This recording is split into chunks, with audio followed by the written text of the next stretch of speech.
we all think, even when they're secrets, that they're bad. Hmm. Like secrets necessarily mean that you're hiding something negative. Sometimes it's hiding to protect someone. Sometimes it's because you don't know how to share what your thoughts are. You're watching the Spotlight Network, starring Hollywood's And if newsman, you were just Logan joining Crawford. investigators, they now believe a single member. He works with TV and film legends. And now, Logan's shining the spotlight on the world's top emerging authors and creators. International were abducted. This is Spotlight with Logan Crawford, streaming on Roku, Apple TV, and Amazon Fire TV. I'm Logan Crawford, and right now on Spotlight, we delve into the heart of relationship secrets and the mystery of connection with a terrific author. Her name is Sarah Kanter, and she has penned a book you're just going to love. It is called 2 Minutes Before. It is a poignant, life-changing story that explores what happens when a hidden truth shatters everything you believe. Tune in as we discuss the quiet courage it takes to let go of the past and embrace personal growth in unexpected new beginnings. We're delighted to have this very talented author join us here today on Spotlight, and we ask viewers like you to support authors like her by subscribing to our channel and by purchasing her amazing book. The links are below this interview. Sarah, thank you so much for joining me here today. Yeah, thank you, Mr. Crawford. It's great to be here. It's a pleasure to have you on the show. Talk to us a little bit about the inspiration behind 2 Minutes Before. Is it based on real life, people you know, your own experience? Tell us a little bit about that. Yeah, it was interesting. About 24 years ago, a year after my father died, I had written a short story for my mother, and I Mhm. had totally forgotten about it. She passed away, and my girlfriend and I were cleaning out her living room, and sitting right next to it was the book or the short story that I had written for her. So clearly, it had been inspirational for her all those years because it sat in the chair where Mm. she sat all those years. Oh. So my girlfriend took it and ran home. She started quoting things from it. Mm. And I'm like, what are you talking about? And she's like, I'm reading this author, Sarah Kanter. And I'm like, what? And I still didn't remember. So I'm like, give me this book back or this short story back. So she did. And I started reading it, and I felt like it could be an inspiration for many. If it was an inspiration for my mother and helped her through some times where she needed to grow. And yes, it's based on my own experiences as well. And Mm. I was just excited to share with readers. So I decided to turn it into a novel and kind of expand upon the journey of Theresa, who's our main character. Yeah, I think that's such a cool etymology that you rediscovered this story after your mom's passing through the help of a friend who was kind of mesmerized by it. And I think that's great. How common do you think blind spots are that allow major secrets to exist in long-term intimate relationships? Yeah, I think the reason I wrote it was I think it can resonate with a lot of people. And I think we all think, even when they're secrets, that they're bad. Mhm. Like secrets necessarily mean that you're hiding something negative. Sometimes it's hiding to protect someone. Sometimes it's because you don't know how to share what your thoughts are. And my background is in psychology. I have a master's in psychology, so I always enjoy looking at the motivations of people and trying to understand what's not said. And that kind of drove into the theme of the story 2 minutes before. Kind of what are the decisions we make 2 minutes before when we really don't know the impact? Mm. And that's where it kind of started of the main character who woke up 2 minutes before the alarm every time, not Mm. really knowing why. Yeah. And yet that was her routine. And then in the story, a stranger walking into her office with a box that kind of just shook her whole past. And it made Mm. me realize that, what we think are facts might not be facts because time can change them and Yeah. ch change how we see them and understand them. And so that's how the story developed. Yeah, the whole stranger delivering the box as a catalyst for the entire story is very, very intriguing. Also intriguing, the past shifts. How reliable do you believe personal memory is when confronted with a new life-altering truth? Yeah, that's a really good question because I had misplaced my mother's engagement ring. Mhm. And I remember walking down the hallway to my bedroom, after she passed and putting it in my drawer. And I looked and I looked and I went past it, and the memory was completely vivid. I Mhm. later found it in the basement with some of her stuff where I had obviously put it. But I would have sworn that that memory of me walking down the hallway with it and putting it away was real.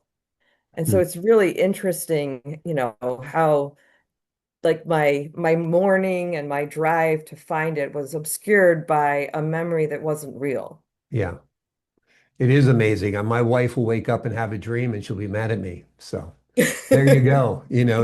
What you imagine can be so real, it can produce a whole host of emotions.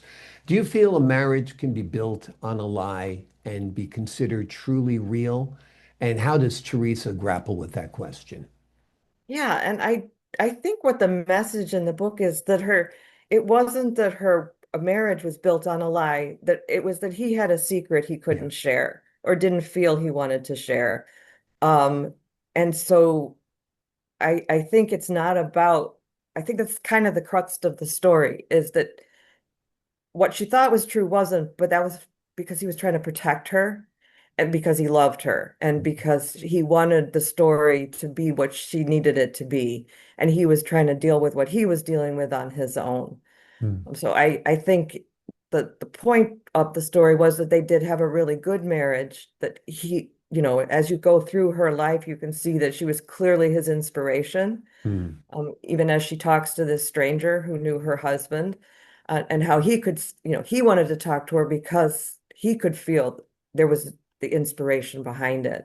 So I think it's really not a lie. It's how he felt he should handle what was happening at the time. Yeah, I think relationships are really complex. And I think that's the beauty of your book because it illustrates that. I mean, I think people can do all sorts of things within the context of a relationship and still be very much in love with each other. And it might not be Hollywood's version of love, and it might not be Disney's version of love. It might not be fantasy romance novels version of love, but it's love. And people do wrong things to people do harbor secrets. People do have sides of their lives that perhaps they don't let the other partner in on. And that doesn't mean that the relationship is terrible or awful or bad or unfulfilling. Do you think I'm right? Do you think I'm wrong? No, I do think you're right. I think that it was the love that drove both of their behaviors and both of their memories and her pattern, of getting up and getting dressed in the dark. Because I remember that was the first thing that my girlfriend said after she read it. She's like, "Do you still get dressed in the dark?" And I'm like, Mm. "What are you talking about?" Because as you recall, I'd forgotten the story. Yeah. So it was clear that this couple was in love and Mm. that whatever was done was out of love. And I think we just need to give grace to each other and make sure that everything we do is something that we want to be admired for. Because I Yeah. think that was the other theme of the story was the stranger admired her husband and never told her. Mm. So there are things that we do or things that we think we understand that nobody ever tells us. Yeah. And so he was admired, and we don't know that if he ever heard that from anybody, Yeah. but he was. And Yeah. so kind of my theme or my takeaway for everybody is just make sure you do things you want to be admired for because you never know why they're not sharing. Yeah. Absolutely, absolutely. Without giving away any spoilers, let's give the folks at home a little overview of the book. Yeah, I think really it is about a lady who was coping with life through a series of routines, starting with waking up 2 minutes before the alarm, and kind of going through her routines until one day she walks into her office and there's a stranger in her office holding a box and claiming to know her husband. And it was a stranger to her. And she felt Mm. like she had known all of his past, everyone that he knew. And so it was her journey with her friends, her journey with the interconnections of others, how their stories ended up intertwining when you least expected it. And just kind of, like you said, Mm. it's taking a real life love story and walking through the twists and turns and the unexpected to get to a good memory that she got to. Yeah, absolutely. Have you envisioned this book as a film? That's an interesting concept because even when I buy pictures or from artists, I always like it where the person's face is away from you because I like that that each person puts themselves into the character. They have a vision of who the character is, what they look like. And so a film, of course, is tricky. Mhm. But if it was a film, I definitely think that I would want Emily Blunt as my lead. I think she really characterizes Theresa very well because she can do serious, she can do fun, and but I also think about my mother-in-law and when she watches movies and she has an image of the role and it can Mhm. be destroyed by the movie. So I think that's what I like about books Mhm. is that each person can bring their own experience and you envision it. I actually do a product software manager for a living. Mhm. And so whenever I do software, I actually do prototypes that are working. So when I first started it, it was all wireframes. So you build a wireframe and you show the customer, and they're like, "Oh, that's the drop down," and they're like, "What's in the drop down?" And so you tell them. And then finally, one day, I'm like, "I'm going to put a database behind this and a real drop down," Mhm. and the world changed. All of a sudden, they were in the story with me.